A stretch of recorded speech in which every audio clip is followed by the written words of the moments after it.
प्रायोजक है दगरू सेठ jewellers, GM road near radio station. खनन विभाग के कार्यों की हुई समीक्षा। जिलाधिकारी राजीव रोशन की अध्यक्षता में उनके कार्यालय प्रकोष्ठ में खनन विभाग के कार्यों की समीक्षा बैठक आयोजित की गई। बैठक में खनिज विकास पदाधिकारी प्रिया दीपिका ने बताया कि खनन विभाग द्वारा दरभंगा जिले के लिए वर्ष 2023-24 में राजस्व वसूली का लक्ष्य 36.15 करोड़ रुपये निर्धारित किया है, जिसमें दंड अधिरोपण के लिए 2.30 करोड़ निर्धारित लक्ष्य के विरुद्ध अब तक 81.95 लाख रुपए की वसूली की गई है। जिलाधिकारी ने निर्देशित किया कि परिवहन विभाग, वाणिज्य कर एवं खनिज विभाग, तीनों विभाग के पदाधिकारी टीम बनाकर चेक इन अभियान चलावे और अवैध रूप से ट्रक में लोडिंग पाए जाने पर तीनों विभाग जुर्माना अधिरोपित करे। बताया गया कि वर्ष 2023-24 के लिए जिले में 232 ईंट भट्टा में से 228 ने रॉयल्टी जमा कर दिया है। जिलाधिकारी ने कहा कि कृषि भूमि का गैर कृषि भूमि में संपरिवर्तन भी उन्हें कराना है। यदि वे ईंट भट्टा के लिए प्रयोग किए जाने वाले भूमि का संपरिवर्तन नहीं करते हैं तो अगली बार उन्हें अनुज्ञप्ति नहीं दी जाए। खनिज विकास पदाधिकारी ने बताया कि विभिन्न कार्य विभागों द्वारा रॉयल्टी जमा कराने हेतु 30.19 करोड़ रुपए का लक्ष्य विभाग द्वारा निर्धारित किया गया है। अभी तक 4.18 करोड़ रुपए की वसूली की गई है। इसके अलावा जिलाधिकारी ने कई निर्देश दिए। कृष्ण जन्माष्टमी पूजा के दूसरे दिन विसर्जन के से पहले भंडारे का किया गया आयोजन। सैकड़ों की संख्या में प्रसाद खाने पहुंचे लोग। दरभंगा के मिर्जापुर चौक के इंदिरा गांधी चौक के पास कृष्ण जन्माष्टमी पूजनोत्सव के दूसरे दिन अर्थात आज विसर्जन से पहले भंडारे का आयोजन किया गया। इस बात की जानकारी पूजा समिति के सदस्यों ने दी। उन्होंने कहा कि हम लोग लगातार 5 सालों से पूजा करते आ रहे हैं और पूजा के दूसरे दिन हम लोग भंडारे का आयोजन करते हैं। यह लगातार हम लोग करते आ रहे हैं। प्रत्येक वर्ष पूजा के दूसरे दिन यह आयोजित होता है, जिसमें सैकड़ों की संख्या में लोग आते हैं और प्रसाद ग्रहण करते हैं। उन्होंने यह भी कहा कि सिर्फ मोहल्ले या आसपास के लोग ही नहीं बल्कि दूर दराज से लोग इस भंडारे में आते हैं और प्रसाद ग्रहण करते हैं। आइए सीधे सुनाते हैं क्या कुछ कहते हैं इस मौके पर मौजूद लोग। चौक है हम 5 साल से करते हैं पूजा, लड़का कार्यक्रम करते हैं, भंडारा का कार्यक्रम करते हैं, समाज के सहयोग से और पूरा कार्यकर्ता के सहयोग से करते हैं। क्या नाम हुआ? कमलेश कुमार। क्या है इसमें? पूजा प्रभारी। ये मिर्जापुर इंदिरा गांधी चौक है। हम लोग यहाँ पे बड़ी धूमधाम से पूजा करते हैं, जन्माष्टमी मनाते हैं। ये करीबन 5 साल से होता है। क्या क्या होता है यहाँ पर? यहाँ पे हम लोग का कार्यक्रम होता है जो जैसे हम दिखाते हैं। इसके बाद मटका फोड़ने का कार्यक्रम होता है। जैसे कल मटका फोड़ने का कार्यक्रम हुआ था, आज हम लोग भंडारा कर रहे हैं। महाप्रसाद के नाम पे भंडारा होता है। कितने लोग आते हैं यहाँ पर? कहाँ से लोग आते हैं? यहाँ पे हम लोग पूरे दरभंगा वासियों को आमंत्रित किए हुए हैं। कहीं से बहुत दूर दूर से यहाँ पे समस्तीपुर से भी आदमी सब आते हैं यहाँ पे इस पूजा को देखने के लिए। बहुत दूर दूर से आते हैं। क्या नाम हुआ आपका? मेरा नाम अविनाश कुमार। क्या है इसमें? यहाँ पे मैं कोषाध्यक्ष हूँ। मिथिला विश्वविद्यालय के ऑडियो वीडियो लैब में होगी व्याख्यानों की रिकॉर्डिंग। 22 विषयों के 28 शिक्षकों का विशेष प्रशिक्षण सह पूर्वाभ्यास कार्यक्रम का किया गया आयोजन।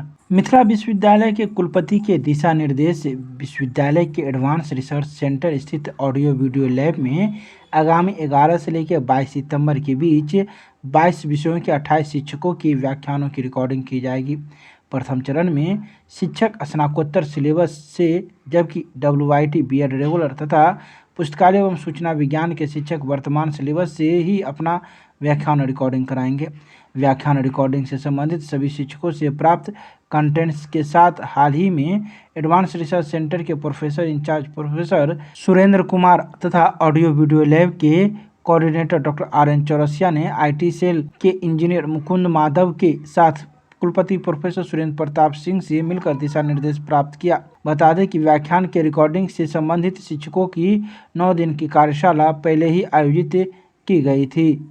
ललित नारायण मिथिला विश्वविद्यालय दरभंगा के कुलपति प्रोफेसर सुरेंद्र प्रताप सिंह के निर्देश से ऑडियो वीडियो लैब जो विश्वविद्यालय के एडवांस रिसर्च सेंटर में स्थापित है, उसमें आगामी 11 सितंबर से 22 सितंबर के बीच 22 विभागों के 28 शिक्षकों के व्याख्यान रिकॉर्ड किए जाएंगे। इस रिकॉर्डिंग से संबंधित 9 दिनों की कार्यशाला पहले ही सभी शिक्षकों को बुला करके दी गई है।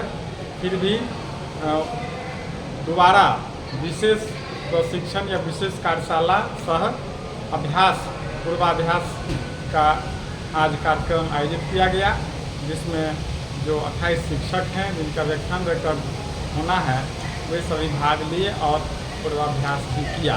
उन्हें विभिन्न तरह की फिर से तकनीकी जानकारी प्रदान की गई। विश्वविद्यालय IT सेल के मुकुंद माधव ने विशेष रूप से उन्हें प्रशिक्षित किया, जानकारी दिया और बहुत शिक्षकों ने कई तरह के सवाल भी पूछे, जिनका उत्तर भी उन्हें दिया गया है।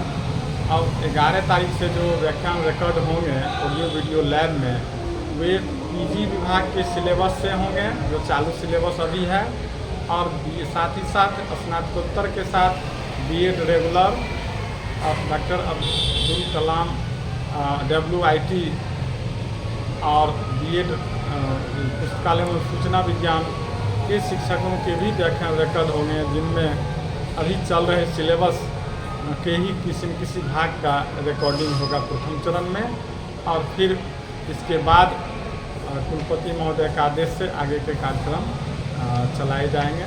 मैं doctor RN Chaurasia, coordinator audio video lab advance research centre, Lalit Narayan Mithila विश्वविद्यालय दरभंगा। संस्कृत विश्वविद्यालय के सीनेट में कर्मचारियों के प्रतिनिधि चुनाव को लेकर हुआ मतदान, 91% पड़े वोट। संस्कृत विश्वविद्यालय के सीनेट में कर्मचारी प्रतिनिधि चुनाव को लेकर शुक्रवार को मतदान में करीब 91% वोट पड़े। वोटिंग के लिए विश्वविद्यालय मुख्यालय की प्राधिकार शाखा में मतदान केंद्र बनाया गया था। इस चुनाव को लेकर 10 अगस्त को अधिसूचना जारी की गई थी और 11, 12 व 14 को नामांकन की तिथि तय की गई थी। कुल 3 उम्मीदवारों में डॉक्टर रविंद्र कुमार मिश्र, पंकज मोहन झा एवं राजेश कुमार झा चुनावी मैदान में थे। अब तीनों उम्मीदवारों के भाग्य का फैसला कल अर्थात शनिवार को होगा, यानी 9 सितंबर को मुख्यालय में ही मतगणना होगी और चुनाव परिणाम भी इसी दिन आ जाएगा। उक्त जानकारी देते हुए PRO निशिकांत ने बताया कि मुख्यालय व कॉलेज मिलाकर कुल 151 मतदाता थे, जिसमें 136 ने मताधिकार का प्रयोग किया और शेष 15 मतदाताओं ने चुनाव में कोई दिलचस्पी नहीं दिखाई। बता दें कि डॉक्टर रविंद्र व राजेश विश्वविद्यालय मुख्यालय के कर्मी हैं, जबकि पंकज मोहन कॉलेज से संबंध रखते हैं। वहीं इस वोट डालने की प्रक्रिया में मुख्यालय के कर्मी सबसे आगे रहे। मिथिला विश्वविद्यालय के B.Ed नियमित विभाग के सभागार में स्नातक एवं स्नातकोत्तर के लिए एयरफोर्स में उपलब्ध अवसर पर किया गया कार्यक्रम का आयोजन। दूरस्थ शिक्षा निदेशालय संचालित B.Ed नियमित एवं दरभंगा एयरफोर्स स्टेशन संयुक्त तत्वाधान में स्नातक एवं स्नातकोत्तर उत्तीर्ण छात्र छात्राओं के लिए एयरफोर्स में कैरियर के अवसरों की उपलब्धता के बारे में परिचर्चा एवं प्रेरणा सत्र के तहत कार्यक्रम का आयोजन किया गया। दरभंगा एयरफोर्स स्टेशन के स्क्वाड्रन लीडर अपर्णा मुखर्जी ने उपलब्ध अवसरों की विस्तार से चर्चा की। उन्होंने बताया कि स्नातक के बाद एयरफोर्स में 2 तरह के अवसर उपलब्ध हैं, permanent commission, short term commission. Permanent commission में रिटायरमेंट की सीमा 57 वर्ष होती है, जबकि तथा शॉर्ट टर्म कंडीशन में मुख्यतः 4 वर्षों का सेवा काल होता है। एयरफोर्स में AFCAT, CDSE तथा SSB परीक्षा उत्तीर्ण कर कैरियर बनाया जा सकता है। पूरी परिचर्चा व प्रेरणा सत्र को PPT के द्वारा आकर्षक ढंग से प्रस्तुत किया गया। साथ ही उन्होंने छात्र छात्राओं को आगाह किया कि आजकल झूठी खबरों से आपको सचेत रहना है।